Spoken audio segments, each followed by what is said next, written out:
नबी अकरम सहाबा के साथ जा रहे थे, रास्ते में एक बकरी का बच्चा मरा हुआ पड़ा था, छोटे छोटे कान वाला। आपने उस मरे हुए बकरी के बच्चे के कान को पकड़ा। सही मुस्लिम की रिवायत है, आपने पूछा क्या है मेरे सहाबा, इस मरे हुए बकरी के बच्चे को कौन 1 दिरहम में खरीदेगा? सहाबा ने कहा अल्लाह के नबी, 1 दिरहम की बात आप क्या करते हैं, इसको फ्री में भी हम लेने को तैयार नहीं होंगे, मरा हुआ है, बेकार है। आपने फरमाया ऐ मेरे सहाबा, ये मरा हुआ बकरी का बच्चा जो तुम फ्री में भी लेना नहीं चाहते हो, कान खोल करके सुन लो, लद्दुनिया अहवनु अलल्लाहि मिन ज़ालिक, अल्लाह की नजर में दुनिया इस मरे हुए बकरी के बच्चे से ज्यादा हकीर है। अल्लाह की नजर में दुनिया की कोई वैल्यू नहीं है। मैं आपको दुनिया छोड़ने की बात नहीं कर रहा हूं, दुनिया कमाइए, बहुत खूब पैसा कमाइए, इस्लाम में मना नहीं है। पैसा नहीं कमाएंगे तो मदरसे कैसे चलेंगे, मस्जिदें कैसे चलेंगे? दुनिया कमाओ मेरे प्यारे साथी, मगर दुनिया को प्राइमरी मत समझो, दुनिया को सेकेंडरी समझो। दुनिया को दूसरे नंबर पे रखो, पहले नंबर पे आखिरत रखो। कारून का नाम सुना है? बहुत पैसे वाला था कारून। इतनी दौलत थी कारून के पास कि उसकी दौलत के जो खजाने की जो चाबियां थी बड़े बड़े पहलवान उठाते थे। जब कारून को अल्लाह ताला ने नसीहत की तो कारून से क्या कहा? अल्लाह ने ये नहीं कहा ऐ कारून तेरे पास इतनी दौलत है, मदरसे में दान दिया कर, मस्जिद में दान दिया कर। अल्लाह ने क्या कहा? फरमाया वब्तगी फीमा आताकल्लाहु दारल आखिरा, ऐ कारून तुझको अल्लाह ने दौलत से नवाजा है, अपनी दौलत के जरिए तू आखिरत की तैयारी कर। वला तंस नसीबक मिनद दुनिया, और ऐ कारून दुनिया में जो तेरा हिस्सा है, अपनी दुनिया के हिस्से को भी तू मत भूल, दुनिया का भी हक अदा कर, लेकिन असल मकसद तू आखिरत को बना ले। तेरी जिंदगी का प्राइमरी मकसद आखिरत होना चाहिए। ऐ मुसलमानों, तुम दुनिया की सबसे बेहतरीन उम्मत हो, तुम्हें इंसानियत के लिए, मानवता के लिए निकाला गया है। तुम नेकियों का हुक्म देते हो, तुम बुराइयों से रोकते हो, और तुम अल्लाह ताला के ऊपर ईमान रखते हो। You are the best community of the world, you are the best community in the humanity. तुम दुनिया की सबसे बेहतरीन कम्युनिटी हो, सबसे बेहतरीन समाज हो, तुम्हें इंसानियत को कुछ देने के लिए बनाया गया है। मेरे प्यारे साथियों, आज हमें हुकूमतों से भीख मांगनी पड़ रही है। आज हम हुकूमतों के सामने जाकर के जलील हो रहे हैं कि साहब हमें ये दे दीजिए, वो दे दीजिए। वजह क्या है? अरे अपने आप को रिक्वायरमेंट बनाओ, रिक्वायर्ड मत बनाओ। अपने आप को ऐसा बनाओ कि दुनिया आकर के तुमसे पूछे कि भाई आप हमारे लिए बहुत कीमती हैं, आप हमारे लिए बहुत कीमती हैं, आप हमारी जरूरत है। अगर दुनिया की जरूरत नहीं बनोगे तो दुनिया के जरूरतमंद बन जाओगे मेरे साथी। आप उम्मत मुस्लिमा से आपका ताल्लुक है, जिसके बारे में कुरान कह रहा है कि ये उम्मत इंसानियत को, मानवता को कुछ देने के लिए आई है। आज इस्लाम के खिलाफ जितना भी प्रोपेगेंडा कर लिया जाए, मगर लॉजिक की बात आ जाए, मंतिक की बात आ जाए, अकल की बात, कोई भी तराजू पर तौल लिया जाए, इस्लामी शरीयत से बेहतरीन कोई शरीयत नहीं। अभी प्रेस में, मीडिया में एक गैर मुस्लिम का बयान मैंने सुना, उसने कहा हमें यह मानना पड़ेगा, वो गैर मुस्लिम था, मुसलमान नहीं था, इसी भारत का रहने वाला था। उसने कहा हमें यह मानना पड़ेगा कि शादी ब्याह का जो सिस्टम इस्लाम ने दिया है वो दुनिया के किसी और धर्म में नहीं। आपको अल्लाह ताला ने वो दीन दिया है जिस दीन को अल्लाह ताला ने हर एतबार से परफेक्ट बनाया है, और ये दीन कोई आज परफेक्ट नहीं हुआ, 2026 में मुकम्मल नहीं हुआ, ये जनाबे मोहम्मद रसूलुल्लाह सल्लल्लाहु अलैहि वसल्लम के दौर में मुकम्मल हो चुका था।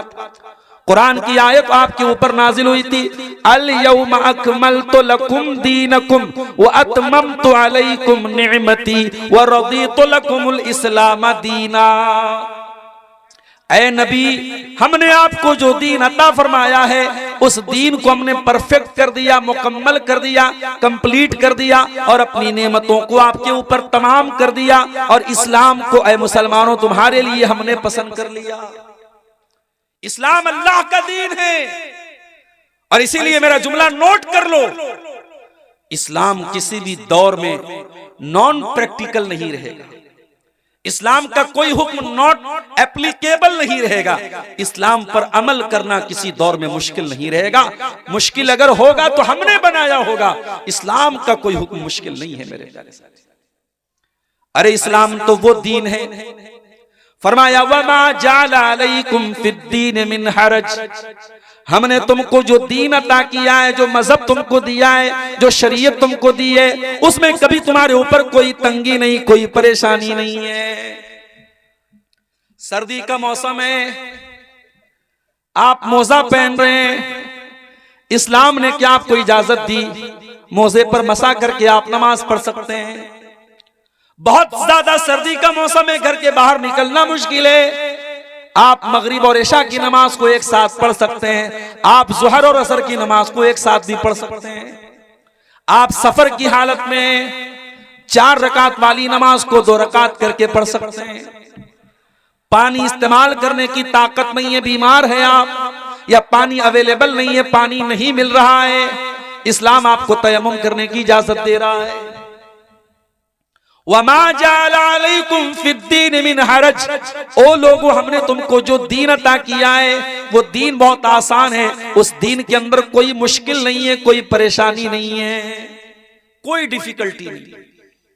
मेरे नौजवानों, तुम कहते हो दाढ़ी रखना आज के दौर में मुश्किल है, मैं आओ तुमको दिखाऊं जवाहरलाल नेहरू यूनिवर्सिटी, दिल्ली की वो यूनिवर्सिटी, यहां बड़ी बेहयाई होती है, मगर उस यूनिवर्सिटी के उस माहौल में भी बहुत सारे आपको नौजवान मुसलमान ऐसे मिलेंगे जो दाढ़ी के साथ, जिनके चेहरों से नूर बरसता है, जिनके चेहरों से लगता है कि हाँ ये अल्लाह वाले लोग। कितने डॉक्टर मैं आपको दिखा सकता हूं कि देख करके आपको लगेगा कोई मौलाना साहब, चेहरे पर मुकम्मल दाढ़ी है, मरीज को देख रहे तो दुआएं पढ़ रहे हैं, ऑपरेशन के पहले 2 रकात नमाज पढ़ रहे हैं। एक ईमान वाला जो होता है, एक अल्लाह से का डर तकवा जिसके दिल में होता है, एक अल्लाह का डर जिसके दिल में होता है, वो हर हालात में, हर सिचुएशन में, हर परिस्थिति में अपने ईमान की हिफाजत करता है। मेरे प्यारे साहब, अल्लाह कुरान में कह रहा है हुवज्तबाकुम, ऐ मुसलमानों तुम अल्लाह ताला की चुनी हुई कौम हो। इज्तबाकुम, अल्लाह ताला ने तुमको चुन लिया है। वसम्माकुमुल मुस्लिमीन, और अल्लाह ताला ने तुम्हारा नाम मुसलमान रखा है। अब यहां एक गलतफहमी दूर करो। कुछ लोगों को यह गलतफहमी डॉक्टर जाकिर नायक के आने के बाद से पैदा हुई, मौलाना साहब हमारा नाम मुसलमान है तो हम अपने आप को अहले हदीस क्यों कहें? ठीक है भाई, कोई आपसे आपका रिलीजियन पूछे तो आप यही बताओ कि हम मुसलमान हैं। कोई आपसे पूछे कौन से धर्म को मानते हो, कौन से मजहब को मानते हो, आइए मुस्लिम, मैं मुसलमान हूं, नो डाउट। लेकिन अगर आपसे पूछे कि कौन से मुसलमान, तो आपको बताना पड़ेगा कि मैं कुरान और हदीस पे चलने वाला हूं, मैं सलफी हूं, मैं कुरान और हदीस पर को मानने वाला हूं, मैं शरीयत के ऑथेंटिक सोर्सेस को मानने वाला हूं। जब तक मार्केट में नकली घी नहीं मिलता था, आप दुकान पर जाते थे, भाई साहब 1 किलो घी दे दीजिए, दुकानदार आपको घी दे देता था।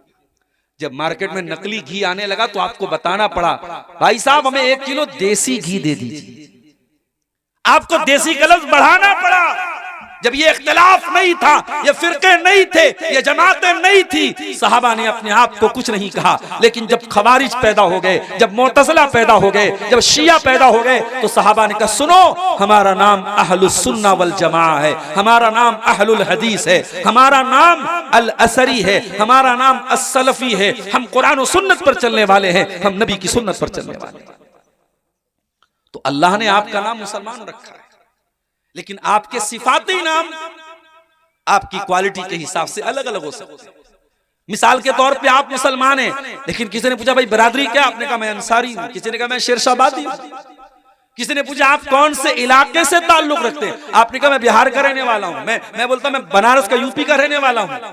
तो ये जो सिफात होती हैं, जो एट्रीब्यूट्स होते हैं, जो विशेषताएं होती हैं, ये हो सकती हैं, सिफाती नाम रखने में कोई हर्ज की बात नहीं।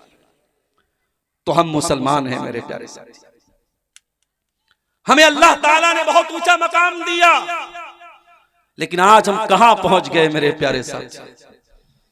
आज हालात ये हैं कुत्ते और बिल्ली के लिए, उनकी जान के लिए अदालतों में केस होता है, सुप्रीम कोर्ट में सुनवाई होती है। मुसलमान की मॉब लिंचिंग हो जाती है, कोई पूछने वाला नहीं। ट्रेन पे कोई सिपाही गोली मार के मुसलमान को खत्म कर देता है और दुनिया ये कह के नजरअंदाज कर देती है वो मानसिक रूप से विक्षिप्त है, मानसिक रूप से सही नहीं। मैं ट्रेन में सफर करता हूं, मेरी आंखों के सामने इस्लाम को बुरा भला कहा जाता है। कान बंद करके गूंगा, बहरा और अंधा बन करके आज वो दौर आ गया है मेरे प्यारे साथियों कि आपको नजरअंदाज करना पड़ता है। ये हालात क्यों आए मेरे साथियों, ये बहुत बड़ा सवाल है। और जनाब इस सवाल का जवाब ढूंढ लेंगे कि ये हालात क्यों आए तो आपको हल भी मिल जाएगा। बीमारी का रीजन बता दूंगा तो सॉल्यूशन ऑटोमेटिक आप समझ जाएंगे। आइए पहले एक हदीस आपको सुना देता हूं। अल्लाह के प्यारे नबी फरमाते हैं, अबू दाऊद की सही रिवायत है, यूशिकुल उमम अन तदा अलैकुम कमा तदा लकलतु इला कसातिहा। ऐ मेरी उम्मत के लोगों, वो जमाना करीब है जब दुनिया की सारी कौमें तुम पर टूट पड़ेंगी जिस तरीके से खाने वाले प्याले के ऊपर बारी बारी टूट पड़ते हैं। सहाबा ने पूछा, मिन किल्लतिन नहनु यौमइज़िन या रसूल अल्लाह, ऐ अल्लाह के रसूल क्या हमारी तादाद कम होगी उस वक्त? आपने फरमाया नहीं, तुम्हारी तादाद बहुत ज्यादा होगी। वलाकिन्नकुम गुसाउन का गुसाइस सैल, क्वांटिटी तो होगी, क्वालिटी नहीं होगी। तादाद तो बहुत ज्यादा होगी, तुम्हारी तादाद कम नहीं, करोड़ों में तुम्हारी तादाद होगी, लेकिन तुम सैलाब के ऊपर, पानी के ऊपर जो झाग होता है, तुम झाग की तरह बन जाओगे। अल्लाह ताला तुम्हारे दुश्मनों के दिलों से तुम्हारी हैबत को निकाल देगा, तुम्हारा रोबो दबदबा निकाल देगा, और अल्लाह ताला तुम्हारे दिलों में कमजोरी डाल देगा। सहाबा ने पूछा, अल्लाह के रसूल कौन सी कमजोरी डाल देगा? आपने फरमाया, हुब्बुद दुनिया व कराहियतुल मौत, तुम्हें दुनिया से बहुत ज्यादा लगाव और प्यार हो जाएगा। तुम दुनिया पर जान छिड़कने लगोगे, दुनिया से प्यार करने लगोगे। वह कराहियतुल मौत, और मौत से तुमको नफरत हो जाएगी। मौत तुम्हें नागवार लगेगी, मौत को तुम फेस करना नहीं चाहोगे। तुम लंबी उम्र, लंबी जिंदगी हासिल करना चाहोगे, तुम्हें मौत से डर लगने लगेगा। काफिर है तो शमशीर पे करता है भरोसा, मोमिन है तो बेतैग ही लड़ता है सिपाही। इकबाल ने कहा था, कौन सा मोमिन, आज के दौर का मोमिन जो किसी मामूली सी धमकी से डर जाए? मेरे प्यारे साथियों, अल्लाह के नबी फरमा रहे, हुब्बुद दुनिया व कराहियतुल मौत, तुम दुनिया की मोहब्बत में और मौत की नफरत में तुम पिस जाओगे, उसी रंग में तुम रंग जाओगे। एक और हदीस सुनिए, अल्लाह के प्यारे नबी फरमाते हैं, इज़ा तबायातुम बिल ईनती व अखज़तुम अज़नाबल बकरी व रदीतुम बिज़्ज़रई व तरकतुमुल जिहादा। चार चीजों का नाम अल्लाह के नबी ने लिया। इज़ा तबायातुम बिल ईनती, जब तुम कारोबार में चोरी करने लगोगे, फ्रॉड करने लगोगे, 420 करने लगोगे, 2 नंबर के काम करने लगोगे। आजकल हालात ये हैं, किसी मुसलमान से अकाउंट में पैसा लेना मुश्किल है। अकाउंट में पैसा आप ले रहे हैं, क्या पता कि वो कौन सा पैसा आ रहा है। अगर उसका पैसा गलत है, आपका अकाउंट फ्रीज हो जाएगा, अकाउंट में पैसा, सारा पैसा जो आपका फंस जाएगा, ब्लॉक हो जाएगा। कई केस हो चुके हैं मेरी मालूमात। आज मुसलमान के ऊपर भरोसा करने को तैयार नहीं है। साइबर क्राइम में, एटीएम चोरी में मुसलमान का नाम भी आता है। सूदी कारोबार में न मुसलमान पीछे न गैर मुस्लिम पीछे। अपने भाई की जमीन और जायदाद हड़पने में मुसलमान किसी से पीछे नहीं है। इज़ा तबायातुम बिल ईनती, जब तुम कारोबार में फ्रॉड करने लगोगे, वो अखज़तुम अज़नाबल बकरी, और तुम गाय की दुम पकड़ करके बैठ जाओगे। क्या मतलब? यानी गाय, बैल, बकरी, मवेशी, दुनिया का माल, बस यही जमा करना तुम्हारा मकसद हो जाए। वरदीतुम बिज़्ज़रई, और जब तुम खेती बाड़ी पर मगन हो जाओगे, मेरे पास इतनी मकई का खेत है, मेरे पास इतना धान पैदा हो रहा है, मेरे पास इतना मखाना पैदा हो रहा है, मैं करोड़ों कमा रहा हूं, बस तुम अपनी खेती पर मगन हो जाओगे। वतरक्तुमुल जिहाद, और तुम जिहाद छोड़ दोगे। आज लफ्ज़ जिहाद को गाली बना दिया गया। मीडिया ने इतना प्रोपेगेंडा किया लफ्ज़ जिहाद का कि जिहाद का लफ्ज़ गाली बन गया। आज आप सोशल मीडिया पर, आप फेसबुक वगैरह पर देखिए, मुसलमानों का नाम नहीं लेते हैं ये इस्लाम से नफरत करने वाले, डायरेक्ट बोलते जिहादी जिहादी जिहादी। अभी बरेली का वाकया आपने सुना, एक कैफे में एक गैर मुस्लिम लड़की अपने मुसलमान दोस्तों के साथ बर्थडे मना रही थी। अब उन मुसलमान दोस्तों को भी क्या कहा जाए, वो बेचारे स्कूल और कॉलेज में जो पढ़ते हैं तो सोचते हैं कि हम तो मादर पिदर आजाद हो गए, माँ बाप ने पढ़ने के लिए भेजा, वहां वो पार्टी मना रहा है, हमें गैरों से क्या शिकवा है। आज हमारे बच्चे, हमारी बच्चियां तालीम के नाम पे क्या कर रहे हैं कॉलेजों में, आप जाके देखिए, जरा डॉक्टरों से के पास जाके पता लगाइए। मुसलमान जवान लड़कियां जाकर के डॉक्टरों के पास एबॉर्शन करवा रही हैं, उनके पेट में पलने वाले नाजायज बच्चों को खत्म करवा रही हैं। ये हमारी तालीमी इदारों का और हमारे बड़े बड़े कॉलेजों और यूनिवर्सिटियों का हाल है। अल्लाह माफ करे मेरे प्यारे साथी। वज़ा में तुम हो नसारा तो तमद्दुन में हुनूद, ये मुसलमान है जिन्हें देख के शर्माए। गैर मुस्लिम लड़की थी, उस लड़की के मुसलमान लड़कों से दोस्ती, बर्थडे की पार्टी कर रहे थे। इस्लाम में कोई बर्थडे की पार्टी नहीं। मन तशब्बह बिकौमिन फहुवा मिनहुम, जो किसी कौम की नकल करेगा उन्हीं में से रहेगा। बच्चे से बहुत प्यारे, पैदा हो जाए 7वें दिन अकीका करा, 7वें दिन अकीका नहीं करवाएंगे। मौलवी साहब क्या बताएं, मेरी बहन बहुत दूर रहती है, बहनों भी बहुत दूर रहते हैं। अरे अल्लाह के बंदे, तू अकीका 7वें दिन कर दे, दावत बाद में दे दे। दावत देने के लिए पूरी जिंदगी पड़ी, अकीका पे दावत देना लाजिम थोड़ी है, जरूरी थोड़ी है। असल चीज है कि जानवर ज़बा होना चाहिए। अकीका नहीं करेंगे साहब, बर्थडे खूब मनाएंगे। होटलों में चले जाओ, मुसलमान अपने बच्चे को लेके आता है और केक लगी है और केक के ऊपर मोमबत्ती लगी है और हैप्पी बर्थडे टू यू हो रहा है। करने वाला भी मुसलमान, बच्चा भी मुसलमान, माँ बाप भी मुसलमान। हम ये कहते हैं मेरे भाई, अपने बच्चों को तुम रोज केक खिलाओ, हमें केक पर एतराज नहीं है। अपने बच्चों को रोज प्यार करो, प्यार पर एतराज नहीं है। एतराज है ये बर्थडे मनाने का जो चलन है, ये जो कल्चर है, ये इस्लाम का कल्चर नहीं। मेरे नबी से ज्यादा कोई बच्चों से प्यार करता था? मेरे नबी तो बच्चों से इतना प्यार करते थे, अल्लाहु अकबर। हजरत अनस बिन मालिक का छोटा भाई जिसका नाम अबू उमैर था, जब अल्लाह के नबी हजरत अनस के घर में आते थे, उम्मे सुलैम के घर में आते थे, वो छोटा सा बच्चा था, अल्लाह के नबी उसे लाड करते थे, प्यार करते थे। उस छोटे से बच्चे के पास एक चिड़िया थी, बच्चा चिड़िया से खेला करता था।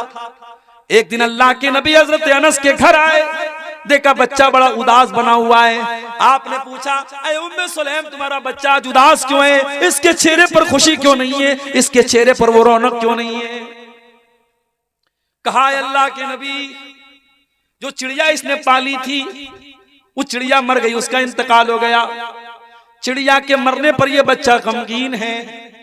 हम और आप होते, बच्चे का मामला था, चिड़िया का मामला था, नजरअंदाज कर देते हो। लोगों, हमें नबी भी कितना प्यारा मिला है, वो बच्चों के साथ अल्लाह के नबी उनके हिसाब से उनको खिलाया करते थे। आपने उस बच्चे से फरमाया, या अबा उमैर मा फ़अलन नुग़ैर, ऐ बच्चे, ऐ अबू उमैर, तेरी चिड़िया कहाँ चली गई बेटा? ऐ बच्चे, तेरी चिड़िया कहाँ चली गई? ये कह करके अल्लाह के नबी ने उस मासूम बच्चे के कलेजे को सुकून पहुंचाने की कोशिश की। अगर ये बर्थडे मनाना कोई अच्छी चीज होती, मेरे नबी ने अपनी बेटियों का भी बर्थडे मनाया होता।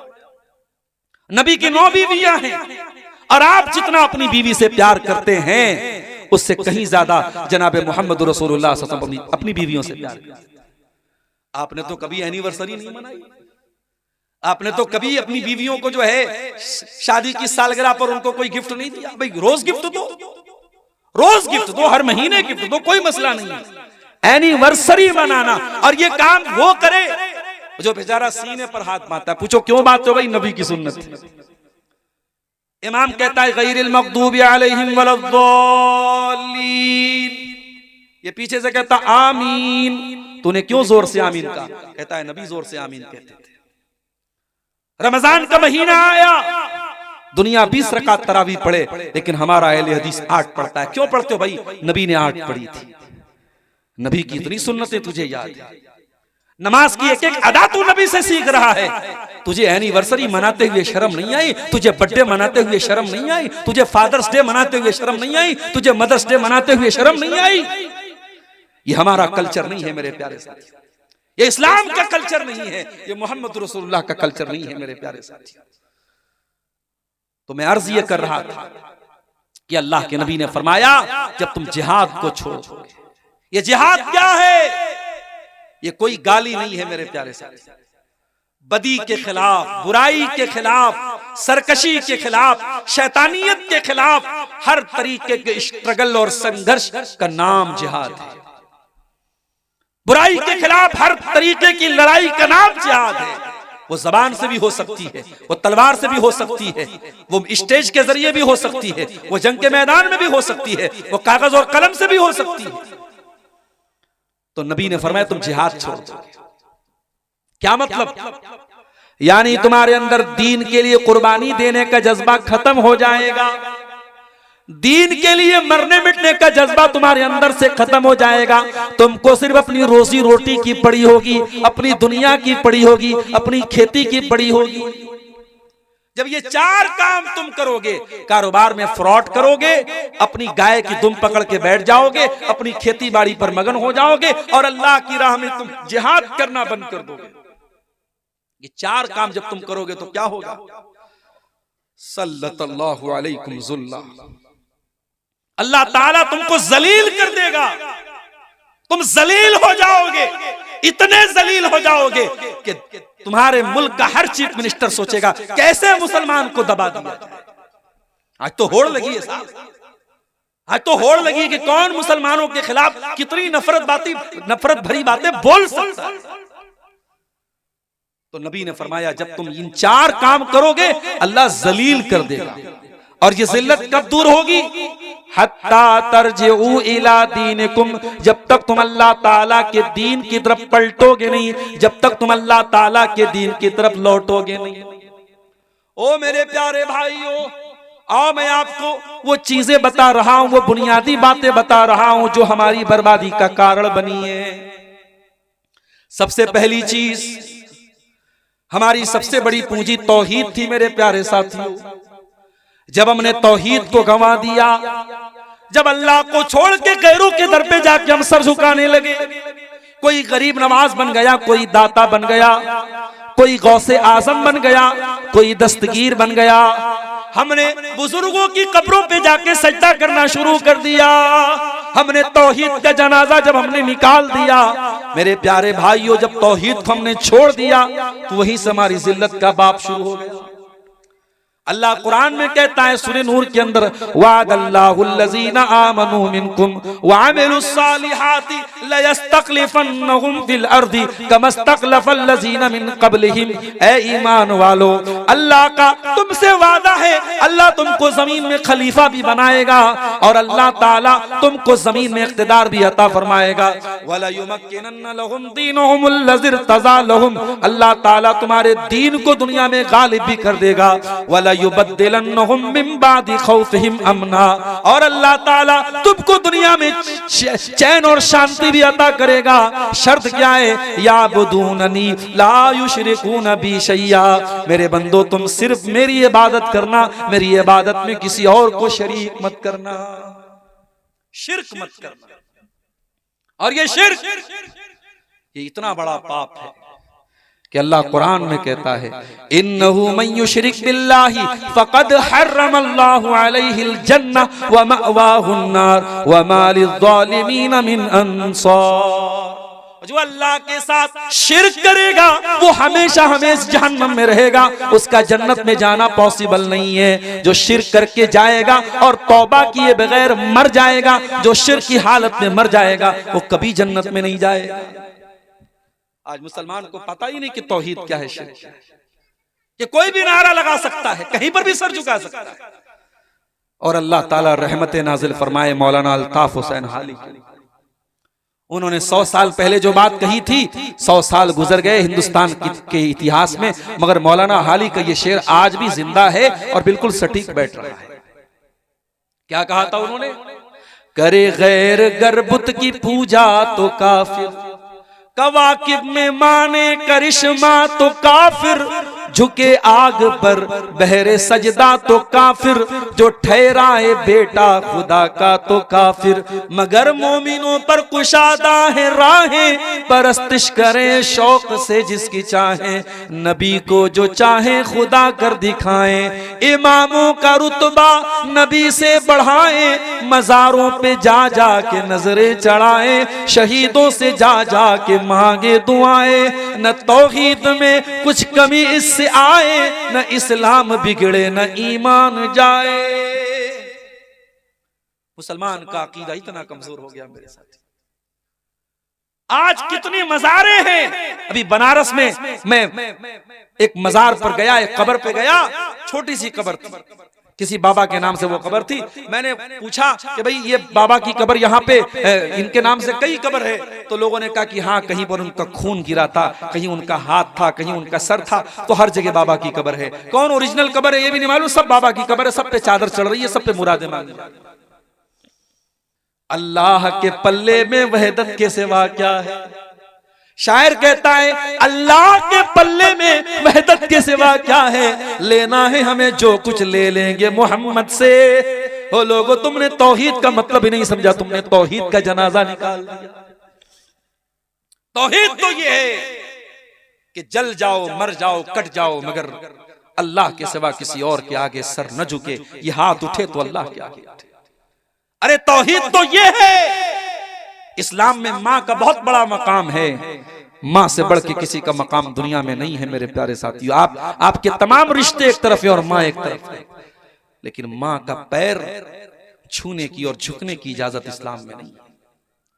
जनाजे की नमाज हो रही है, सामने जनाजा रखा हुआ है, हर नमाज में रुकू हो रहा है, हर नमाज में सजदा हो रहा है, मगर जनाजे की नमाज में कोई रुकू नहीं है, कोई सजदा नहीं है, ताकि दुनिया को यह मैसेज न चला जाए कि इस्लाम मुर्दों के आगे सजदा करने का हुक्म देता है। हमारा दीन तौहीद वाला है मेरे साथ। जब तक हम तौहीद पर कायम थे, हम ला इलाहा इल्लल्लाह की राह पर चलते थे, हमारा सर एक अल्लाह के आगे झुकता था, मेरे प्यारे साथियों, उस वक्त तक दुनिया में कामयाब थे। जब हमारे अंदर शिर्क आ गया, कब्र परस्ती आ गई, और ये वही कब्र परस्ती थी जिससे मना किया था अल्लाह के नबी ने अपनी आखिरी वक्त। अल्लाह के प्यारे नबी अपनी वफात के टाइम ये फरमा के गए थे, लानल्लाहुल यहूद वन नसारा इत्तखज़ू क़ुबूर अंबियाइहिम मसाजिद। अल्लाह की लानत तो यहूद और नसारा के ऊपर, उन्होंने अपने नबियों की कब्रों को सजदा करने की जगह बना लिया।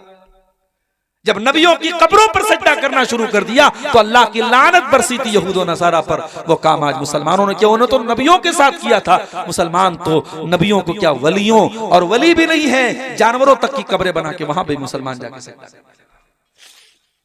तौहीद की हिफाजत करो मेरे साथ। और ऐ नीमा के और इस गांव के रहने वाले मेरे भाइयों, अगर अपने बच्चों को काम के लिए बेंगलोर भेजते हो, अपने बच्चों को नौकरी करने के लिए दिल्ली भेजते हो, मुंबई भेजते हो, तो मेरा एक पैगाम याद रख लेना, अपने बच्चों को ऐसी तालीम दे करके भेजो, उनकी बुनियाद को इतना मजबूत करके भेजो कि आपका बच्चा अगर नीमा में अपने घर में अपने माँ बाप के साथ है तो वहां पर भी वो तौहीद के साथ कोई समझौता न करे, और दिल्ली चला जाए, बेंगलोर चला जाए, कलकत्ता चला जाए, हिंदुस्तान नहीं दुनिया के किसी कोने में चला जाए, तौहीद का दामन उसके हाथ से छूटने न पाए, वो शिर्क के करीब, अब शिर्क को अपने करीब फटकने न दे। इतना मजबूत कर दो मेरे प्यारे साथियों अपने बच्चों को। इसीलिए इब्राहीम अलैहिस्सलाम दुआ करते अल्लाह ताला से, क्या कहते हैं, वजुनुबनी व बनिया अन्नाबुदल अस्नाम। ऐ अल्लाह, तू मुझे भी बुत परस्ती से बचाना और मेरी आने वाली नस्लों को, मेरे बच्चों को भी तू बुत परस्ती से बचाना। पता ये चला कि अपने साथ साथ अपनी औलाद की भी चिंता करना चाहिए, अपनी आने वाली नस्लों की तौहीद की भी चिंता करनी चाहिए। तो पहला सबब यही है मेरे प्यारे साथियों, जब हमने तौहीद को छोड़ दिया तो दुनिया में हम जलील हो गए। उसके बाद दूसरी चीज जो हमारी बर्बादी की सबब बनी मेरे प्यारे साथियों, वो हमारा आपस का इख्तिलाफ है। हम कहीं बिरादरियों में बढ़ गए, कहीं फिरकों में बढ़ गए, कहीं हम किसी और नाम पर बढ़ गए। कुरान कहता है वला तनाज़उ फतफशलू व तज़हब रिहुकुम, ऐ मुसलमानों आपस में झगड़ा न करो वरना तुम कमजोर पड़ जाओगे, जलील पड़ जाओगे, तुम्हारी हवा उखड़ जाएगी। तुम्हारा दुश्मन तो ये सोच करके तुम्हारे खिलाफ प्लानिंग नहीं करता कि कौन से मसलक का है, कौन सी बरादरी का है, वो तो तुम्हारे खिलाफ मुसलमान होने की हैसियत से तुम्हारे खिलाफ प्लानिंग करता है। तुम बरादरियों में बटे हुए हो, तुम जात पात में बटे हुए हो, तुम आपस में फिरकों में बटे हुए हो। कुरान कहता है वातसिमू बिहब्लिल्लाहि जमीआ, ऐ ईमान वालो तुम अल्लाह की रस्सी को मिल करके थाम लो, वला तफर्रकू, और फिरकों में न बटो, वज़कुरू नेमतल्लाहि अलैकुम, और अल्लाह की नेमत को याद करो, इज़ कुंतुम आदान, जब तुम एक दूसरे के दुश्मन थे, फ़अल्लफ़ बैना क़ुलूबिकुम, अल्लाह ने तुम्हारे दिलों में एक दूसरे की मोहब्बत डाल दी, फ़अस्बहतुम बिनिअमतिही इख़वाना, और तुम अल्लाह की नेमत से भाई भाई बन गए। भाई भाई बन के रहो मेरे साथी, बटो नहीं आपस में, बंटवारे मत करो मेरे प्यारे साथी। और जो लोग ये कहते हैं कि उम्मत का इख्तिलाफ रहमत है, वो बहुत बड़े झूठे लोग हैं। उम्मत का इख्तिलाफ कभी रहमत नहीं रहा है। उम्मत जब जब लड़ी है और आपस में बटी है, उम्मत कमजोर हुई है मेरे साथी। इख्तिलाफ मत करो आपस में, जहां तक हो सके इख्तिलाफ को खत्म करने की कोशिश करो। अल्लाह कुरान में कहता है कुल हुवल कादिरु अला अन यबअस अलैकुम अज़ाबम मिन फौकिकुम औ मिन तहति अर्जुलिकुम औ यल्बिसकुम शिया। अल्लाह ताला तीन तरीके से अपना अजाब तुम पर उतारता है। कभी आसमान से तुम पर अजाब उतरता है, कभी तुम्हारे जमीन के नीचे से जमीन खिसकने लगती है, जलजला आ जाता है, भूकंप आ जाता है, बाढ़ आ जाती है। कभी जमीन के नीचे से तुम्हारे ऊपर अजाब आता है, कभी आसमान के ऊपर से अजाब आता है। औ यल्बिसकुम शिया, और कभी कभी अल्लाह ताला तुमको आपस में लड़ा करके, टुकड़े टुकड़े करके, बांट करके तुम्हें अपने अजाब में मुब्तला करता है। तो ये बंटवारे, ये इख्तिलाफ, ये जमात बंदी, ये गिरोह बंदी मेरे प्यारे साथियों, ये भी आज हमें जलील कर रही है, हमारी जिल्लत और रुसवाई का बहुत बड़ा सबब है। उसके बाद तीसरी चीज रसूल की नाफरमानी। जंगे ओहद याद है आपको? उसके बारे में पढ़ा है आपने, सुना है आपने? इस्लाम की दूसरी जंग थी ये, और मुसलमान ये जंग जीत चुके थे और माले गनीमत हासिल कर रहे थे मुसलमान। और नबी अकरम ने पहाड़ी दर्रे पर 50 सहाबे किराम को तैनात किया था कि कुछ भी हो जाए यहां से मत हटना। और उन 50 सहाबा का जो जिम्मेदार आपने बनाया था हजरत अब्दुल्ला बिन जुबैर को। एक जुबैर है वो जे से हैं और जुबैर जीम से हैं, तो जुबैर नाम भी रख सकते हैं। तो जुबैर, अब्दुल्ला बिन जुबैर वहां पे थे पहाड़ के ऊपर। जब मुसलमानों ने ये देखा कि जंग तो हम जीत गए हैं, तो जो 50 तीरंदाज जिनको अल्लाह के नबी ने तैनात किया था, उनका आपस में इख्तिलाफ हुआ। कुछ लोगों ने कहा कि नबी ने हुक्म दिया था हमें यही रहना चाहिए, कुछ लोगों ने कहा नहीं जंग तो जीत चुके हैं, अब वो हुक्म कैंसिल हो गया, अब चलो माले गनीमत हासिल करते हैं। 50 में से 37 लोग वहां चले गए, 13 लोग बचे। 37 चले गए, 13 बचे, 13 बचे।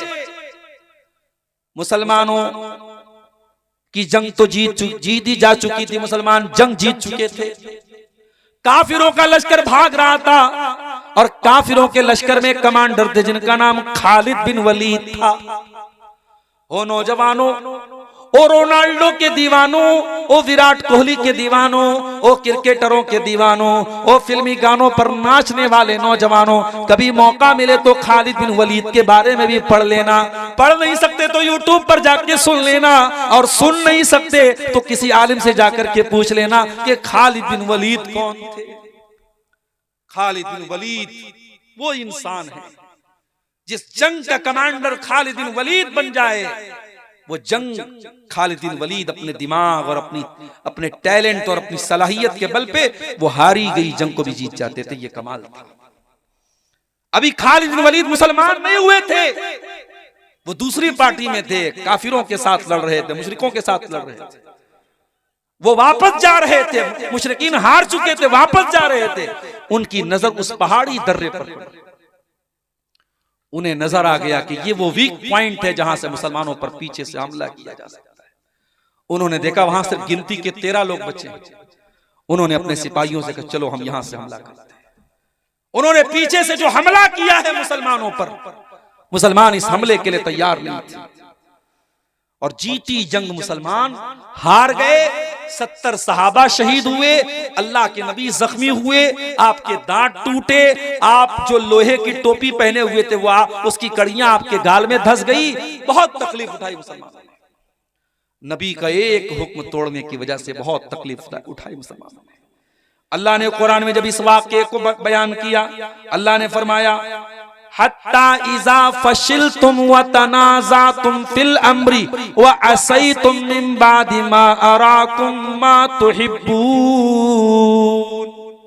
ऐ मुसलमानों, अल्लाह ताला तो जंगे ओहद में भी तुम्हारी मदद कर रहा था। तुम तो दुश्मनों का खात्मा कर रहे थे, तुम तो दुश्मनों पर कंट्रोल पा चुके थे, लेकिन जब तुम कमजोर पड़ गए, तुम आपस में इख्तिलाफ करने लगे और तुमने दुनिया का मालो दौलत देख करके अपने नबी की नाफरमानी कर दी। तो ऐ मुसलमानों, उसके बाद क्या हुआ? फरमाया मिनकुम मन युरीदुद दुनिया, तुम में से कुछ लोग दुनिया चाहते थे, व मिनकुम मन युरीदुल आखिरा, और कुछ लोग आखिरत चाहते थे। वलक सुम्मा सरफकुम अन्हुम लियब्तलियकुम, फिर अल्लाह ताला ने दुश्मनों को तुमसे फेर दिया, वरना दुश्मन चाहते तो तुमको जड़ से मिटा सकते थे, मगर अल्लाह ताला ने उनको फेर दिया। अल्लाह तुम्हारा इम्तिहान लेना चाहता था। वलक़द अफ़ा अन्कुम, और तुमसे जो कोताही हुई अल्लाह ने माफ कर दिया। नबी के सहाबा से जहां गलती हुई है, अल्लाह ताला ने गलती बयान करने के बाद कह दिया हमने माफ कर दिया। और जब अल्लाह ने माफ कर दिया तो किसी सहाबी पर किसी को कीचड़ उछालने की इजाजत नहीं है। मेरे प्यारे साथियों, अल्लाह ने सारे सहाबा को माफ कर दिया। बताना ये चाहता हूं, इस सहाबा के दौर में अगर एक नाफरमानी पर जीती हुई जंग हारी जा सकती है, तो आज मेरे प्यारे साथियों हम अपनी जिंदगियों में गौर करें, हम कितनी नबी की नाफरमानियां कर रहे हैं। आज मेरे पास सवाल आता है, मौलवी साहब सुन्नत अगर छूट जाए तो कोई हरज है क्या? अगर हम सिर्फ फर्ज नमाज पढ़ ले, सुन्नत ना पढ़े तो कोई हरज है क्या? ठीक है भाई, अगर कैलकुलेटर पे कैलकुलेट करोगे तो ठीक है। फजर में आप 2 रकात फर्ज पढ़ लो और जोहर में 4 पढ़ लो, असर में 4 पढ़ लो, मगरिब में 3 पढ़ लो, इशा में 4 पढ़ लो, हो गई फर्ज अदा। मगर जो नबी अकरम सुन्नतें पढ़ते थे और पाबंदी से पढ़ते थे, तो कैसा नबी का चाहने वाला है, तो कैसा नबी से मोहब्बत करने वाला है कि तू नबी की सुन्नतों को छोड़ रहा है। मेरे प्यारे साथियों, यही हमारे ईमान की परीक्षा है, हमारे ईमान का इम्तिहान है। मेरे नौजवानों, ये चेहरे पर जो दाढ़ी है, ये दाढ़ी तुम क्यों रख रहे हो? पहले क्लीन शेव करने वाले नौजवान ज्यादा थे, अब दाढ़ी वाले नौजवान ज्यादा है। क्यों है मुझे मालूम है, वजह क्या है? पहले दाढ़ी ना रखने का फैशन था, अब दाढ़ी रखने का फैशन है। अब दाढ़ी रखने का फैशन आ गया। अब साहब फला क्रिकेटर भी दाढ़ी रखे हुए, फला फिल्मी हीरो भी दाढ़ी रखे हुए। इसका मतलब कि आपको नबी की सुन्नत से कोई लगाव नहीं, आप इसलिए दाढ़ी नहीं रखे कि नबी की सुन्नत है। आपने दाढ़ी अगर रखी भी है तो इसलिए रखी है कि ये स्मार्टनेस की निशानी है, ये फैशन की निशानी है। आप फैशन की तकलीद कर रहे हैं, फैशन के पीछे आप पड़े, आपको नबी की सुन्नत से कोई प्यार नहीं। नबी के दौर में एक सहाबी थे, उनके बाल थोड़े लंबे थे और कपड़ा उनका टखने के नीचे रहता था। नबी अकरम के सामने लोगों ने जिक्र किया कि अल्लाह के नबी, आपके फला सहाबी है, नौजवान है, उनका बाल थोड़ा बड़ा बड़ा है और कपड़े टखने के नीचे रहते हैं। अल्लाह के नबी ने फरमाया निअमर रजुलु खुरैम, उनका नाम खुरैम था। बच्चा पैदा हो तो नाम रखो, प्यारा नाम है खुरैम।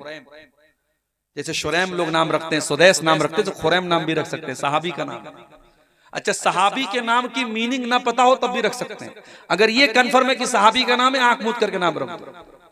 तो अल्लाह के नबी ने फरमाया खुरैम बहुत अच्छे सहाबी हैं, बहुत अच्छे इंसान हैं। लौला तूलु जिम्मतिही व इसबालु इजारिही, बस 2 बातों की कमी है, बाल थोड़े लंबे हैं और कपड़ा टखने के नीचे रहता है। हजरत खुरैम रज़ियल्लाहु ताला अन्हु को किसी ने बताया, ऐ खुरैम, आज नबी के सामने तेरा नाम लिया गया और नबी ने तेरी तारीफ की, तेरी प्रशंसा की, तेरी शान में नबी ने अच्छी बातें कही, मगर नबी ने कहा खुरैम बहुत अच्छा इंसान है, बस दो चीजों की कमी है, खुरैम के बाल बड़े लंबे लंबे और खुरैम का कपड़ा टखने के नीचे रहता है, ये दो कमी है, पूरी कर ले तो खुरैम बहुत अच्छा इंसान है। खुरैम अपनी बीवी से पूछने नहीं गया कि मैं लंबे बाल में अच्छा लगता हूं कि छोटे बाल में अच्छा लगता हूं। खुरैम अपनी बीवी के पास जाके नहीं बोले कि मेरा कपड़ा टखने के नीचे रहता है, तुझे अच्छा लगता है कि नहीं लगता है। अगर नबी को अच्छा नहीं लगता है, बात खत्म। खुरैम ने कैंची उठाई, बाल छोटा किया और कपड़ा टखने के ऊपर करके उतना कपड़ा काट दिया। मेरे प्यारे साथियों, ये नबी के सहाबा थे। आज हम जो जलील और खार हैं वो इसीलिए खार हैं क्योंकि हम नबी की सुन्नतों से पीछे हैं, हम नबी की नाफरमानी कर रहे हैं। और कान खोल करके सुन लो, जब जिंदगी में नबी की नाफरमानी आएगी तो रोना पड़ेगा। नबी के सहाबा ने हजरत उस्मान गनी के दौर में जब उन्होंने जजीरे कब्रस पर हमला किया और उसको फतह किया तो मुसलमानों में खुशी की लहर उठी, मुसलमानों ने नारे तकबीर लगाया, सारे लोग तो खुशी के मारे खुश थे। एक आदमी रो रहा था, ये रोने वाला कौन था? ये हजरत अबू दरदा थे। अबू दरदा अंसारी थे, ये नबी के बुजुर्ग सहाबी थे, इनकी आंखों में आंसू बह रहे थे। लोगों ने कहा अबू दरदा, ये तो खुशी का मौका है, ये तो नारे लगाने का मौका है, ये तो खुशियां मनाने का मौका है। अरे अबू दरदा, आप क्यों रो रहे हैं, क्या बात है? ये तो खुश होने का मौका है, आपकी आंखों में आंसू क्यों हैं? कहा है लोगों, आज इन लोगों ने अल्लाह ताला की नाफरमानी की है, इन्होंने अल्लाह से बगावत की है, तो अल्लाह ने हमको इनके ऊपर गालिब कर दिया है। आज ये शिकस्त खा गए, आज ये जलील हो गए और अल्लाह ने हमको गालिब कर दिया। मुझे वो दौर याद आ रहा है, मुझे वो हालात याद आ रहे हैं जब मुसलमान भी अल्लाह की नाफरमानी करने लगेंगे तो मुसलमानों को अल्लाह ताला जलील कर देगा। मुझे वो घड़ी याद आ रही है, इसलिए मेरी आंखों से आंसू बह रहे हैं। मेरे प्यारे साथियों, जब आप रसूल की नाफरमानियां करेंगे तो जिल्लत और रुसवाई हमारे और आपके मुकद्दर में आएगी। और आगे बढ़िए, चौथी चीज, हमारी जिल्लत की चौथी वजह क्या है? हमें दुनिया में जिंदगी गुजारने के लिए भेजा गया था, हमें दुनिया के जरिए आखिरत की तैयारी करने के लिए भेजा गया था। हमें ये पाठ पढ़ाया गया था जुमा की नमाज में, हर जुमा को हम ये पाठ पढ़ते हैं, बल तुसिरूनल हयातद दुनिया वल आखिरतु खैरुन व अबका। है मेरे बंदो, तुम आखिरत को भूल न जाना, तुम दुनिया की रंगीनियों में खो करके कहीं जन्नत को भूल न जाना, कहीं जहन्नम को भूल न जाना। हम दुनिया की जमीनों के पीछे पड़ गए, दुनिया की जायदादों के पीछे पड़ गए, जबकि हमारा ईमान और अकीदा है, हम जानते हैं सब ठाट पड़ा रह जाएगा जब लाद चलेगा बंजारा। ये जमीनें यही छोड़ के जाना है, ये जायदादें यही छोड़ के जाना है, 2 गज जमीन में हम सबको दफन हो जाना है। हम जन्नत की जमीन पाने के लिए कोई कोशिश नहीं करते। वो जन्नत जिसके बारे में अल्लाह के नबी ने फरमाया कि जन्नत में एक कोड़ा रखने की जगह, यानी जन्नत में 1 स्क्वायर फीट का एरिया दुनिया की तमाम नेमतों से बेहतर है। मेरे प्यारे साथियों, हम दुनिया परस्त बन गए, दुनियादार बन गए। हमारे नबी की जिंदगी उठा के देखो, शायर कहता है, सलाम उस पर जो उम्मत के लिए रातों को रोता था, सलाम उस पर जो फर्शे खाक पर जाड़े में सोता था, सलाम उस पर कि जिसके घर में चांदी थी न सोना था, सलाम उस पर के टूटा बोरिया जिसका बिछौना था। हमारे नबी ने कभी दुनिया की दौलत और दुनिया के ऐशो आराम के पीछे आप नहीं भागे। आप चाहते तो सोने चांदी के ढेर लगा सकते थे, आप चाहते तो आलीशान मदीना में अपना महल बनवा सकते थे, मगर मेरी प्यारी माँ बहनों, जरा नबी की बीवियों के हालात जाके पढ़ लेना। नबी की बीवियों ने बड़े छोटे छोटे कमरों में जिंदगी गुजार दी। आज तुम्हारे घर में वॉशिंग मशीन भी आ गया, तुम्हारे घर में गैस का चूल्हा भी आ गया, सर्दी के मौसम में हीटर भी आ गया, चाय बनाने के लिए इलेक्ट्रिक केतली भी आ गई, आयरन करने के लिए इलेक्ट्रिक आयरन भी आ गया। दुनिया की सारी नेमतें तुमको मिल चुकी हैं, लेकिन फिर भी मेरी प्यारी बहनों, आज भी तुम्हारी जबान पर अल्लाह का शुक्र नहीं है। आज भी तुमसे पूछा जाए तो कुछ ना कुछ तुम कमी निकाल दोगी। कभी गौर करो कि नबी की बीवियों ने कैसी जिंदगी गुजारी। हजरत आयशा से पूछा गया, ऐ आयशा, ऐ नबी की बीवी, अल्लाह के रसूल की जिंदगी कैसी गुजरा करती थी? फरमाया, ऐ मेरे भांजे उर्वा, अल्लाह के नबी की जिंदगी ऐसी गुजरा करती थी कि 2-2 महीने गुजर जाया करते थे। वमा यूक़दु फी अबियाति रसूलिल्लाह सल्लल्लाहु अलैहि वसल्लम अन्नार, और अल्लाह के रसूल के किसी घर में चूल्हा नहीं जलता था। अल्लाह के नबी के घर वाले खजूर खा करके और पानी पी करके गुजारा कर लिया करते थे।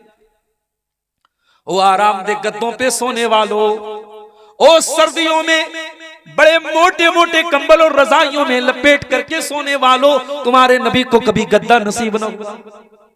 तुम्हारे नबी तो टूटी चटाई पे लेटा करते थे, और जब गद्दा ऑफर किया गया, जब आपके नबी को आरामदेह गद्दा ऑफर किया गया, आपके नबी ने क्या जवाब दिया? फरमाया, माली वली दुनिया, ओ लोगों मेरा दुनिया से क्या लेना देना है? मा अना इल्ला कराकिबिन, मैं तो दुनिया में एक मुसाफिर की तरह हूँ, मैं तो दुनिया में एक मुसाफिर की तरह आया हूँ। इस्तज़ल्ला ताहता शजरतिन, जो किसी पेड़ के नीचे आराम करने के लिए आता है, थोड़ी देर आराम करता है, सुम्मा राह फतरकहा, और फिर अपनी मंजिल की तरफ चला जाता है। मैं दुनिया में परमानेंट नहीं आया हूं।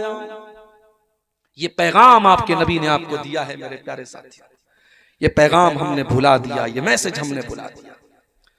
दुनिया हाय दुनिया, हाय दुनिया, हमारी जिंदगी दुनिया के लिए, सुबह से लेकर शाम तक दुनिया के लिए जीते और मरते, जबकि ये दुनिया अल्लाह के नबी की नजर में कैसी थी और अल्लाह की नजर में कैसी थी मेरे साथी।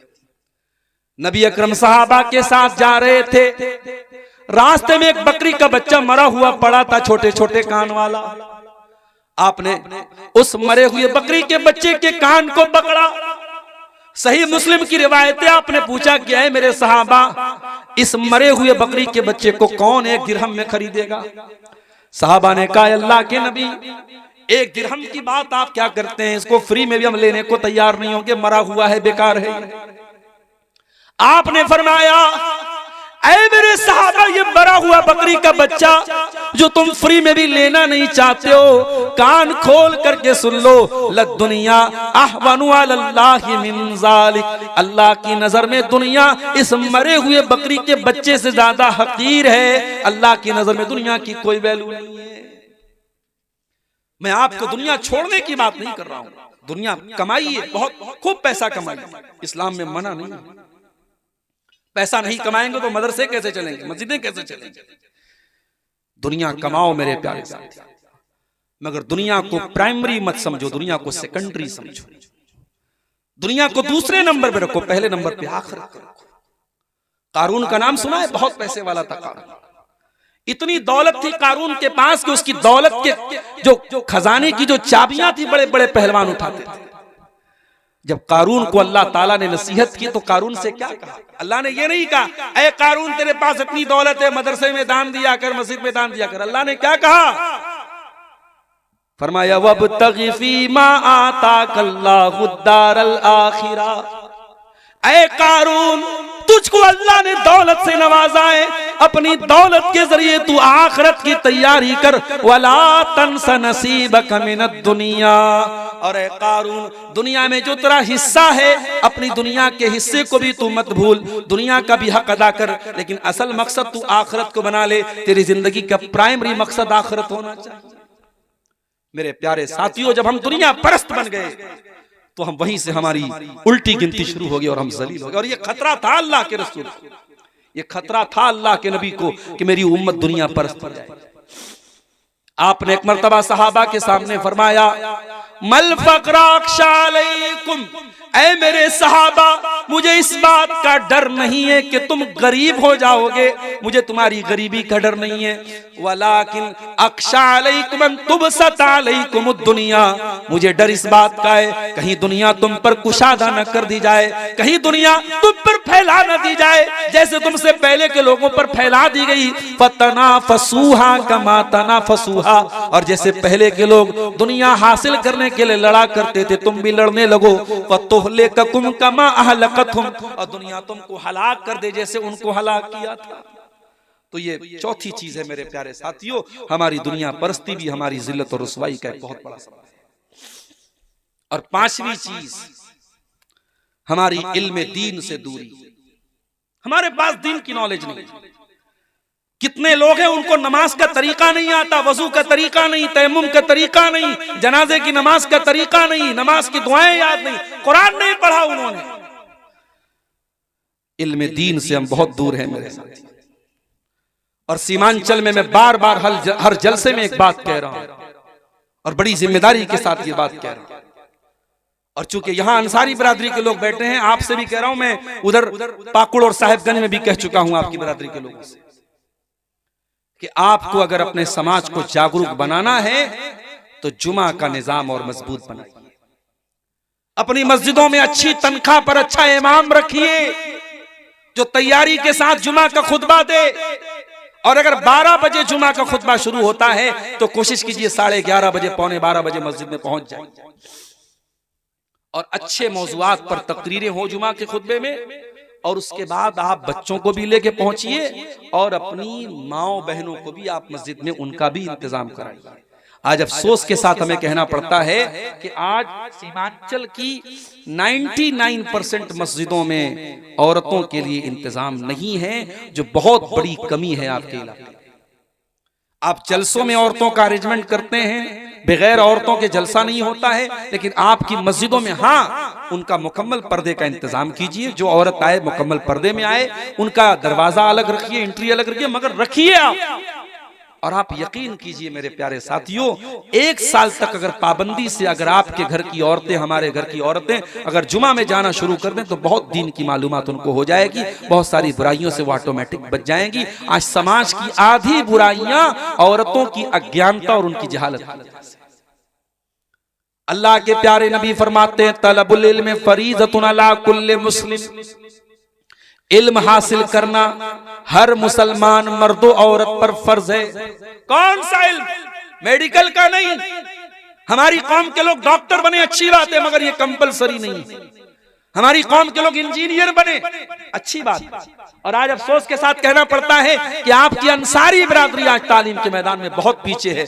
आप इसी सीमांचल में रहते हैं, शेरशाहबादी भाइयों ने तो अपने आप को डेवलप किया है। आज कटिहार में किसी ने मुझे बताया कि 100 डॉक्टर अगर आपको मिलेंगे मुसलमान तो 80 आपको शेरशाहबादी मिलेंगे, मगर आपकी अंसारी बिरादरी आज इस मामले में भी दुनिया की तालीम में भी पीछे है। हम मजदूर है तो हम चाहते हैं हमारा बच्चा भी मजदूर हो जाए। जिसके 4-5 बेटे हैं वो कहता है बस 10 साल की परेशानी, उसके बाद तो मेरे बेटे कमाने लगेंगे।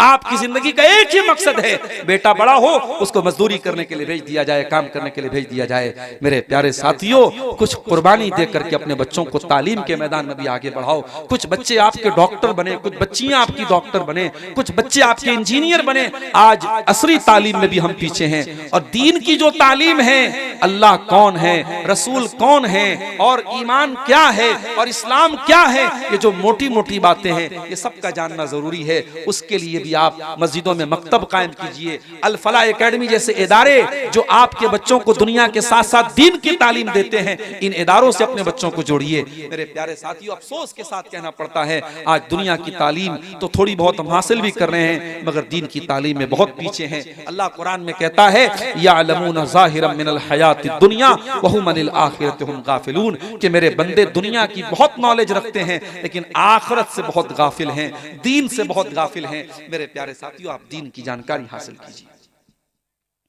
उसके बाद छठी चीज, यहूद और नसारा की अंधी तकलीद। आज जो गाना वायरल हो जाए फेसबुक और सोशल मीडिया पर, हमारे छोटे छोटे बच्चे भी गा रहे हैं। जो कपड़ा वायरल हो जाए हमारे घर की लड़कियां भी पहनने लगती हैं। आपके घर में लड़कियां नकाब पहन रही हैं, नकाब में भी जो फैशन चल गया, नकाब के ऊपर माशाअल्लाह लिखा है तो माशाअल्लाह वाले नकाब बहुत मार्केट में आपको मिल जाएंगे। इस्लाम की शहजादी लिखा है तो शहजादी वाले माइक जो है आपको नकाब बहुत सारे मिल जाएंगे। मेरे भाइयों, फैशन के पीछे मत भागो, आप खुद अपना एक फैशन बनाओ। मैं कहता हूं अगर मुसलमान नौजवान ढंग का लिबास पहने, टखने के ऊपर उसका कपड़ा हो, चाहे वो पैंट ही पहने, शर्ट ही पहने, कुर्ता पैजामा पहने, शेरवानी पहने, क्या ये फैशन नहीं? ये जो फैशन आपका इस्लामिक फैशन है, आप अपने आप को ऐसा बनाओ कि दुनिया आपको कॉपी करे। दुनिया को कॉपी मत करो मेरे प्यारे साथी। अल्लाह के प्यारे नबी फरमाते हैं, लतत्तबिउन्ना सुनन मन कान क़ब्लकुम शिब्रम बिशिब्रिन व ज़िराअम बिज़िराइन। तुम अपने से पहले के लोगों के तरीके पर चलोगे। अगर वो एक बित्ता चलेंगे तो तुम एक बित्ता चलोगे। बित्ता बूझ रहे हैं ना, समझ रहे हैं ना? एक बित्ता चलेंगे तो तुम भी एक बित्ता चलोगे, एक हाथ चलेंगे तो तुम भी एक हाथ चलोगे। हत्ता लौ सलकू जोरा ज़ब्बिन, और अगर वो किसी जानवर के बिल में चले जाएंगे तो तुम भी बिल में चले जाओगे। Happy new year. मेरे फेसबुक पर भी 2-4 लोग मुसलमान जुड़े हैं, किशनगंज के और कहां के, देखा साहब वो हैप्पी न्यू ईयर मना रहे हैं। हैप्पी न्यू ईयर मना रहे हैं। हैप्पी न्यू ईयर क्यों मना रहे हो? बेगाने की शादी में अब्दुल्ला क्यों दीवाना हो रहा है? ना आपका कैलेंडर है, ना आपका। अब चलो ठीक है, आपके मुल्क में यही कैलेंडर चल रहा है, आप तारीख उसी में लिख रहे हो, नोट करो, कोई बात नहीं, लेकिन आप नया साल मना रहे हो। इस्लाम में कोई नया साल मनाने का कॉन्सेप्ट नहीं। इस्लाम तो हमें ये तालीम देता है कि हर गुजरते हुए साल के साथ हम अपने आप को इवेलुएट करें, अपने आप को एनालाइज करें, अपना तज्जिया करें, अपने आप को जांचें, परखें कि हमारे अंदर क्या कमी है, क्या कोताही है, हमारी नेकियों में इजाफा हुआ कि नहीं हुआ, हमारी कमियों में दूरी हुई कि नहीं हुई। हम तो साहब नया साल मना रहे हैं, तो हम दूसरों की नकल न करें मेरे प्यारे साथियों। और उसके बाद 2 चीजें और बयान करके बात खत्म कर रहा हूं। औरतों का बिगाड़ भी एक बहुत बड़ी वजह है हमारी कौम की तबाही और बर्बादी के पीछे। आज हमारी औरतें, माफ कीजिएगा, मैं तो जिम्मेदार मर्दों को ही मानता हूं। अगर हमारी कौम की बेटियां आज बेहया हुई हैं तो ऐसा नहीं है कि मर्द हजरात वो दूध के दूल्हे। अगर लड़की बेपर्दा घूम रही है तो उस बेपर्दा लड़की को घूरने वाले और देखने वाले मर्द हजरात ही हैं। अगर लड़की किसी के साथ भागी है तो जिसके साथ भागी है वो कोई लड़का ही है। ताली एक हाथ से नहीं बजती है मेरे प्यारे साथियों। समाज अगर दूषित हुआ है, समाज अगर खराब हुआ है, हम सिर्फ औरतों को भी जिम्मेदार करार नहीं दे सकते, हम सिर्फ मर्दों को भी जिम्मेदार करार नहीं दे सकते। आज हमारी घर की औरतें जो बेपर्दगी हमारे यहाँ आई है, जो महरम गैर महरम का फर्क हमारे यहाँ मिटा है, जो देवर भाभी के बीच में जो सीमाएं होनी चाहिए वो सीमाएं क्यों नहीं है, जो जीजा साली के बीच में जो हदें होनी चाहिए वो हदें क्यों नहीं है, हमारे घर में पर्दे का माहौल क्यों नहीं है, हमारी जवान होने वाली बेटी जब घर से निकलती है तो बेपर्दा क्यों निकलती है, उसको टाइट किस्म के कपड़े कौन ला के दे रहा है, उसे बाइक पर घुमाने बेपर्दा कौन जा रहा है। अकबर इलाहाबादी ने बिल्कुल सही कहा था, बेपर्दा नजर आई कल जो चंद बीबियां, अकबर जमी में गैरत कौमी से गड़ गया, पूछा जो उनसे आपका पर्दा वो क्या हुआ, कहने लगी कि अक्ल पे मर्दों के पड़ गया।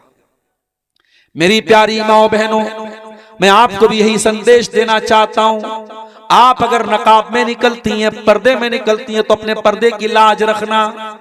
दुनिया आपके पर्दे को जब देखती है तो दुनिया आपके पर्दे को इस्लाम से जोड़ती है, और जब आप नकाब पहन करके कोई गलत काम करेंगी तो दुनिया ये नहीं कहेगी कि लड़की ने किया, दुनिया कहेगी इस्लाम की मानने वाली लड़की ने किया। ओ मेरी प्यारी माँ बहनों, अपने नकाब की लाज रखना, अपने पर्दे की लाज रखना, अपने हिजाब की लाज रखना, अपने हिजाब की इज्जत का ख्याल करना। अपने घर से जब भी निकलना तो नकाब और पर्दे में निकलना, और जब तक ये पर्दा है तुम्हारे अंदर तो सिर्फ एक ड्रेस इसको मत समझना, ये पर्दा एक कल्चर बताता है जो इस्लाम का कल्चर है। ये पर्दा दुनिया को ये मैसेज देता है कि आप इज्जतदार घर से आपका ताल्लुक है। और नौजवान लड़कों से कहना चाहूंगा कि अपनी निगाहों को नीची करके चलो, जमाना बहुत खराब है, बहुत बेहयाई फैल गई है, मगर अल्लाह ताला के आपको हिसाब देना पड़ेगा कि तुमने अपनी निगाहों को बेबाक कर दिया, क्यों तुमने अपनी निगाहों को आवारा छोड़ दिया। इन आंखों से गलत चीजों को अगर देखते हो तो ये आंखों का जिना है, अपनी आंखों को जिना से बचा लेना। इंस्टाग्राम और स्नैपचैट पर बेहुदा वीडियोस देखने वाले नौजवानों, अपनी आंखों के साथ साथ अपने शरीर को और अपनी जवानी को बर्बाद मत करो। कहीं ऐसा न हो कि ये गंदी चीजें देखते देखते तुम इस कदर कमजोर हो जाओ कि एक वो दिन आए कि जब तुम शादी के काबिल भी न बचो, तुम बीवी बच्चों के काबिल भी न बचो, तुम्हारी जिंदगी से रौनकें खत्म हो जाएं, तुम्हारी जिंदगी से खुशियां खत्म हो जाएं। और आखिरी बात बयान करके मेरे प्यारे साथियों मैं आपसे इजाजत लूंगा, वक्त काफी ज्यादा हो गया, सर्दी का मौसम है, मैं तबीयत की नासाजी के बावजूद काफी देर से आपके सामने खिताब कर रहा हूं। एक आखिरी पॉइंट पर बात खत्म करता हूं। आज हमारी जो जिल्लत और रुसवाई है मेरे प्यारे साथियों, उसमें एक बहुत बड़ी वजह तवक्कुल की कमी है। हमें अल्लाह की मदद पर यकीन नहीं है, हमें अल्लाह की तकदीर पर यकीन नहीं है। याद रखो, हम मुसलमान हैं और मुसलमान जिन चीजों पर ईमान रखता है उसमें से एक अल्लाह की तकदीर है। हमें अल्लाह की तकदीर पर भी हमारा ईमान है, हमारा ये अकीदा है, कुल लन युसीबना इल्ला मा कतबल्लाहु लना। हमें नहीं पहुंच सकती कोई मुसीबत जब तक अल्लाह हमारे मुकद्दर में न लिख दे। अगर अल्लाह ने कोई मुसीबत हमारे मुकद्दर में लिख दी तो दुनिया की कोई ताकत हमें बचा नहीं सकती, और अल्लाह ने अगर बचाना लिखा है तो दुनिया की कोई ताकत हमें वो मुसीबत दे नहीं सकती। तवक्कुल करो, अल्लाह की जात पर यकीन करो, पक्के ईमान वाले बनो। अगर तुम्हारा ईमान पक्का होगा अल्लाह तुम्हें रुसवा नहीं करेगा। मेरे प्यारे साथियों, मैंने खुतबे मसनूना के बाद जो आयत पढ़ी थी उस आयत में यही पैगाम आपको दिया गया है, या अय्युहल्लज़ीना आमनू इन तंसुरुल्लाह यंसुरकुम व युसब्बित अक़दामकुम। ऐ ईमान वालो, जब तुम अल्लाह के दीन की मदद करोगे तो अल्लाह तुम्हारी मदद करेगा और अल्लाह तुम्हें साबित कदम रखेगा, अल्लाह तुम्हारे कदम को मजबूत रखेगा, अल्लाह तुम्हें टूटने नहीं देगा, बिखरने नहीं देगा। याद करो अपने नबी के दौर के हालात। कभी आपके नबी गारे सौर में थे और दुश्मन बिल्कुल करीब पहुंच चुका था और आपके नबी ने अपनी जबान से कहा था हजरत अबू बकर सिद्दीक से, ला तहज़न इन्नल्लाह माअना, ऐ अबू बकर डरो नहीं, अल्लाह हमारे साथ है। कभी हजरत मूसा अलैहिस्सलाम ने कहा था अपनी कौम से, इन्ना मई रब्बी सयहदीन, मेरा अल्लाह मेरे साथ है, वो जरूर कोई ना कोई रास्ता निकालेगा। कभी इब्राहिम अलैहिस्सलाम ने कहा था जब अपनी कौम को छोड़ के जा रहे थे, इन्नी ज़ाहिबुन इला रब्बी सयहदीन, मेरा रब जरूर कोई ना कोई रास्ता निकालेगा। मेरे प्यारे साथियों, आज समंदर में रास्ता आज भी बन सकता है।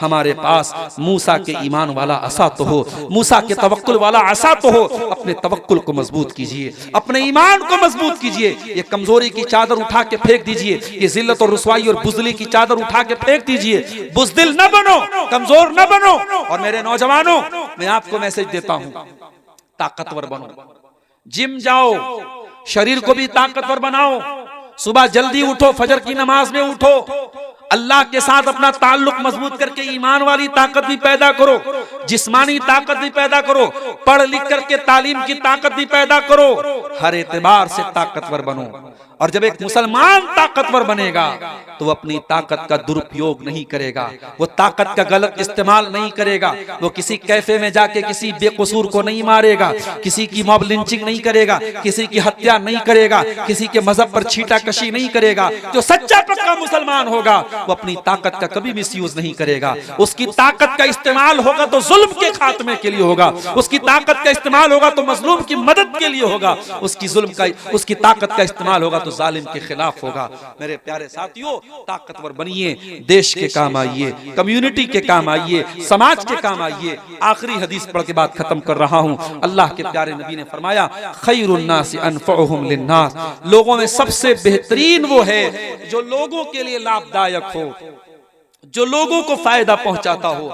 आप देखिए आपकी जात से समाज को क्या फायदा पहुंच रहा है। मेरे प्यारे साथियों, ये असबाब ज़वाल उम्मत के मौजू पर चंद बातें आपके सामने रखी गई, इस उम्मीद के साथ कि हम अपनी कमजोरियों को टटोलेंगे, अपने गरेबानों में झांकेंगे और इन कमियों को दूर करके हम अपनी इस्लाह करेंगे। रब्बुल आलमीन से दुआ है, इलाही आलमीन हमें ईमान की ताकत से और अमल की ताकत से अल्लाह ताला हमें माला माल कर दे, हमारी कमजोरियों पर हमें काबू पाने की तौफीक अता फरमाए। इलाही आलमीन हमारे नौजवानों की हिफाजत फरमाए, हमारी खवातीन की हिफाजत फरमाए।